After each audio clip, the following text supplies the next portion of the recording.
بچوں السلام علیکم۔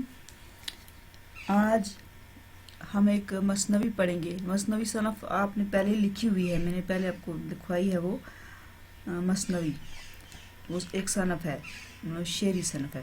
آج ہم اس مثنوی جو ہماری کتاب میں ہے، اس کا موضوع ہے دنیا کی ناپائیداری۔ مثنوی کا نام ہے دنیا کی ناپائیداری۔ آج ہم اس کی تشریح کریں گے، اشعار پڑھیں گے اور اس کی تشریح، ساتھ ہی ہم شعر پڑھیں گے اور ساتھ ہی اس کی تشریح بھی کریں گے۔ تو اس کا پہلا شعر ہے: جائے عبرت سرائے فانی ہے، مورد مرگ ناگہانی ہے۔ اس کی تشریح ہے، یعنی یہ دنیا کی دنیا ناپید ہے، یہ فانی ہے، اسی کے بارے میں لکھا ہوا ہے، فنا دنیا کے بارے میں۔ جائے عبرت سرائے فانی ہے، مورد مرگ ناگہانی ہے۔ شاعر کہتا ہے، شاعر اس کے کون ہیں؟ نواب مرزا شوق۔ نواب مرزا شوق نے یہ مثنوی لکھی ہے۔ وہ کہتے ہیں کہ یہ دنیا فانی ہے اور عبرت کی جگہ ہے، یہ اچانک موت کے آنے کی جگہ ہے، یہاں جو پیدا ہوا اسے ضرور مرنا ہے، یعنی اس دنیا میں جو بھی آتا ہے، جو بھی آیا، اسے آخر ایک نہ ایک دن مرنا ہے۔ دوسرا شعر ہے: اونچے اونچے مکان تھے جن کے، آج وہ تنگ گور میں پڑے ہیں۔ شوق کہتے ہیں کہ اس دنیا فانی میں جن لوگوں کے اونچے اونچے مکان تھے، وہ آج تنگ قبر میں پڑے ہوئے ہیں، یعنی بڑے بڑے محلوں میں رہنے والے، اونچے اونچے مکانوں میں رہنے والے آج کہاں پر ہیں؟ تنگ قبروں میں پڑے ہوئے ہیں۔ کہاں کل جہاں پر شگوفہ وہ گل تھے، آج دیکھا تو خار بالکل تھے۔ شاعر کہتا ہے کہ کل جہاں پر پھول اور شگوفے کھلے ہوئے تھے، یعنی چمن تھے، آج دیکھو تو وہاں کانٹے ہی کانٹے ہیں۔ کل پھول تھے، آج وہاں کانٹے ہیں۔ یہاں کے حالات ایک جیسے نہیں رہتے، یعنی اس دنیا کے حالات ایک جیسے نہیں رہتے، جہاں کل پھول کھلے ہوئے تھے، آج وہاں کانٹے ہیں۔ بات کل کی ہے، جس چمن میں تھا بلبلوں کا ہجوم، جس چمن میں تھا بلبلوں کا ہجوم، آج اس جا ہے آشیانہ بوم۔ شاعر کہتا ہے، یعنی مرزا شوق کہتے ہیں کہ جس چمن میں، یعنی جس باغ میں بڑی تعداد میں بلبل چہکتے تھے، جس چمن میں، جس باغ میں بہت سارے بلبل چہکتے تھے، وہاں آج الو بول رہے ہیں، یعنی وہاں آج ویرانہ ہے۔ الو بولنا کا ایک محاورہ بھی ہے، الو بولنا، یعنی وہاں ویرانہ ہے، جہاں کوئی بھی نہ ہو، اس کو بولتے ہیں، اس جگہ کو ہم کیا کہتے ہیں؟ الو بول رہے ہیں۔ یعنی کل جہاں بڑے بڑے اچھے اچھے باغوں میں بلبل چہک رہے تھے، آج وہاں الو بول رہے ہیں۔ پانچواں شعر ہے اس کا: بات کل کی ہے نوجوان تھے جو، صاحب نوبت و نشان تھے جو۔ شاعر کہتے ہیں، یعنی مرزا شوق کہتے ہیں، اس دنیا میں کل جو جوانی اور شان شوکت اور آن بان میں مست تھے، مگر آج وہ خاک ہوئے ہیں، آج وہ مٹی کے ساتھ مٹی ہو گئے، یعنی ان کا نام و نشان بھی نہیں ہے۔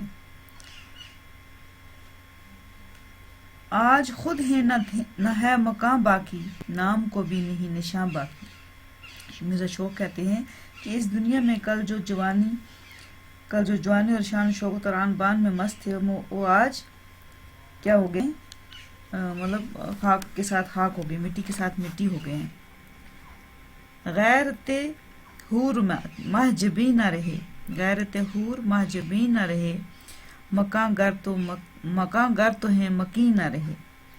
شاعر کہتا ہے کہ یہاں جو غیرت حور تھے، یعنی بڑے بڑے خوبصورت لوگ تھے، یعنی حور کی طرح خوبصورت تھے، چاند کی طرح حسین تھے، اگرچہ مکان ان کے موجود ہیں، مگر ان میں رہنے والے نہیں رہے، سب فنا ہو گئے۔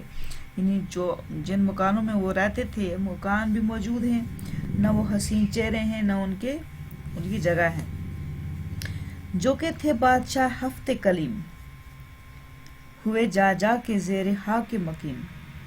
مرزا شوق کہتے ہیں کہ اس فانی دنیا میں جو 7 سلطنت کے بادشاہ تھے، جیسے سکندر اعظم کی مثال انہوں نے دی ہے، 7 سلطنتوں کے وہ بادشاہ تھے، ایک کر کے انتقال کر گئے، یعنی ہر ایک باری باری سب مر گئے، اور مٹی کے نیچے مقیم ہیں۔ آج وہ کہاں پر ہیں؟ مٹی کے نیچے دفن ہے، وہاں ہی ان کا قیام ہے۔ کوئی لیتا نہیں اب اس کا نام، کون سی گور میں گیا بہرام۔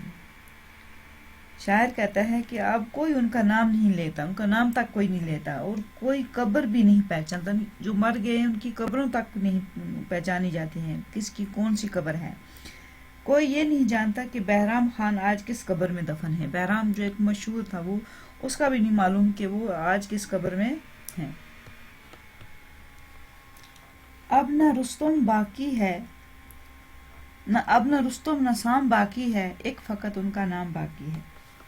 مرزا شوق کہتے ہیں رستم اور سام جیسے پہلوان، جن کو دنیا میں پہلوان مانا جاتا تھا، جن کا بہت بڑا نام تھا، جو کافی مشہور تھے، جن کی شہرت دور دور تک پھیلی ہوئی تھی، دنیا بھر میں ان کی شہرت تھی پہلوان ہونے کے ناطے، اب صرف ان کا نام ہی باقی، صرف اب ان کا نام وہ نہیں ہے دنیا میں، صرف ان کا نام باقی ہے۔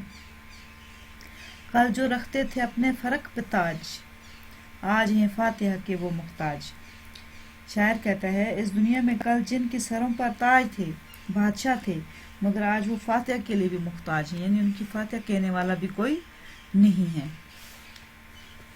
تھے جو خود سرے جہاں میں مشہور، خاک میں مل گیا سب ان کا غرور۔ مرزا شوق کہتے ہیں شاعر جو ہیں، جو لوگ اس جہاں میں یعنی اس دنیا میں سرکشی اور غرور میں مشہور تھے، یعنی جو لوگ اس دنیا میں غرور کرتے تھے، تکبر کرتے تھے، سرکش تھے، آج ان سب کا غرور مٹی میں مل گیا، اس سب کا ان کا گھمنڈ غرور مٹی میں مل گیا، کیونکہ وہ مر گئے، یعنی اس دنیا میں نہیں رہے، وہ مٹی کے ساتھ مٹی ہو گئی، ان کا غرور بھی ان کے ساتھ مٹی ہو گیا۔ عطر مٹی کا جو نہ ملتے تھے، نہ کبھی دھوپ میں نکلتے تھے۔ شاعر کہتا ہے اس دنیا میں جو لوگ مٹی کا عطر نہیں ملتے تھے، مٹی کا عطر بھی ہوتا ہے، اور جو کبھی دھوپ میں باہر نہیں نکلتے تھے، آج وہ مٹی میں ہیں۔ جو لوگ مٹی سے ڈرتے تھے، مٹی کا عطر تک نہیں استعمال کرتے تھے، آج وہ مٹی میں ہیں، یعنی مر چکے ہیں، قبروں میں دفن ہیں۔ گردش چرخ سے ہلاک ہوئے، استخوان تک بھی ان کے خاک ہوئے۔ شاعر کہتا ہے کہ آسمان کے چکر، گرد چرخ ہو گیا آسمان کے چکر نے ان تمام لوگوں کو ہلاک کر دیا، موت آئی اور ان کو لے گئی، موت آئی اور انہیں لے گئی، یعنی وہ دنیا سے چلے گئے۔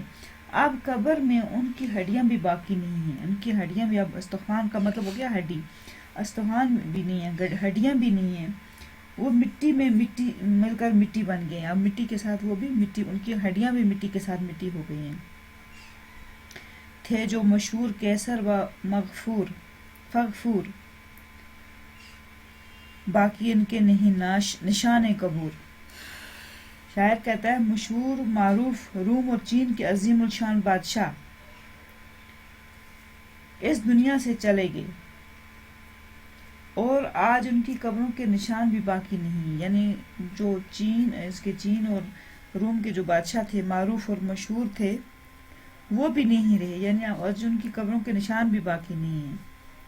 جن لوگوں کے تاج میں جن کے ٹکتے تھے گوہر، یہ ایک اور شعر ہے، تاج میں جن کے ٹکتے تھے گوہر، ٹھوکریں کھاتے ہیں وہ کاسائے سر۔ جن لوگوں کے تاج میں کل قیمتی موتی جڑے جاتے تھے، آج ان کے سر کی کھوپڑیاں ٹھوکریں کھاتی ہیں، مگر کوئی پوچھتا نہیں، یعنی وہ بوسیدہ ہو کے پڑی ہیں، کوئی ان کو پوچھتا نہیں، پاؤں کے نیچے وہ روندی جاتی ہیں، لیکن کوئی ان کی طرف دیکھتا بھی نہیں۔ رش کے یوسف جو تھے جہاں میں حسین، کھا گئے ان کو آسماں و زمین۔ شاعر کہتا ہے، مرزا شوق کہتا ہے کہ جو لوگ دنیا میں اپنے آپ کو حسین سمجھتے تھے، حسین تھے، خوبصورت تھے، حضرت یوسف علیہ السلام کی طرح خوبصورت تھے، کہتے ہیں کہ حضرت یوسف علیہ السلام اس دنیا میں سب سے حسین اور خوبصورت تھے، تو وہ لوگ جو یوسف علیہ السلام کی طرح حسین تھے، خوبصورت، ان پر رشک کیا جاتا تھا، ان کو آسمان و زمین کھا گئی، آسمان کھا گیا یا زمین کھا گئی، مطلب وہ مٹی میں مل کر مٹی ہو گئے، یعنی وہ مٹی کے ساتھ مٹی ہو گئے، قبر میں دفن ہو گئے۔ آخری شعر ہے اس کا، ہر گھڑی منقلب زمانہ ہے، یہی دنیا کا کارخانہ ہے۔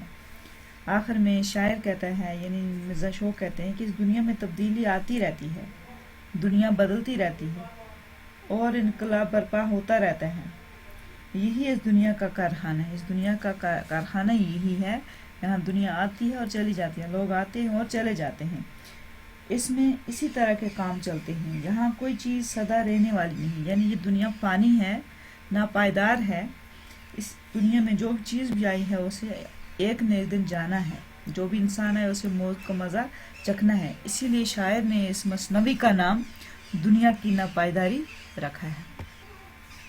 سوال ہیں اس کے، سرائے فانی سے کیا مراد ہے؟ سرائے فانی سے مراد فنا ہونے والی جگہ یعنی فانی دنیا ہے۔ دوسرا سوال ہے، رشک یوسف سے کیا مراد ہے؟ حضرت یوسف علیہ السلام ایک پیغمبر تھے جو بہت حسین و جمیل تھے، رشک یوسف سے مراد نہایت خوبصورت شخص ہے جس پر حضرت یوسف کو بھی رشک آئی۔ تیسرا سوال ہے، دنیا کی ناپائیداری پر 5 جملے کالم بند کیجیے۔ اس کا جواب میں اس طرح لکھتی ہوں، جواب یہ ہے، یہ دنیا فانی ہے، یہاں ہر جاندار کو موت کا مزہ چکھنا ہے، دنیا کسی بھی شخص کی مستقل میراث نہیں ہے، یہاں کی ہر چیز ناپائیدار اور فانی ہے، یہاں رستم، سام اور بہرام جیسے بہادر لوگ زندہ نہیں رہے، یہ دنیا ناپائیدار ہے۔ یہ ہوں گے اس کے 5 جملے۔ Thank you.